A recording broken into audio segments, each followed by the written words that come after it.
దేవుని నామానికి స్తోత్రాలు. ఈ యొక్క రీల్స్ చూస్తున్న ప్రతి ఒక్కరికి యేసుక్రీస్తు నామములో వందనాలు తెలియజేస్తున్న ప్రియులారా,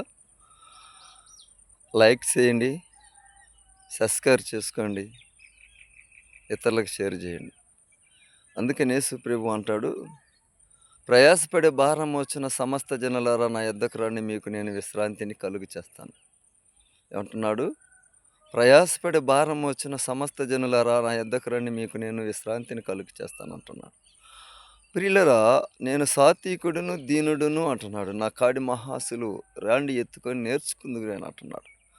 అందుకని అనుదినము నా గడప వద్దకు ఇచ్చిన ఉపదేశం ఆలకించే వారు ధనిలు. క్రీస్తు నమ్మిన వారంతా ధనిలే. కాంకే కొంతమంది ప్రియులరా, ఆయన అంటే ఇష్టం లేక ఆయన దూషిస్తున్నారు, ఆయన బాధ పెడుతున్నారు. ఇంతకు ముందే ఆయన బాధ పెట్టారు, ఇంకా బాధ పెడతానే ఉన్నాం ప్రియులరా. గమనించండి, ఆయన మన కొరకు ఈ లోకములో మన దోష పాపముల కొరకు ఆయన శిలువలో మరణించి మన కొరకు ప్రాణం పెట్టిన వాడు గనక. హల్లెలూయా. దేవుడి చిన్న మాటలు దీవించునుగాక.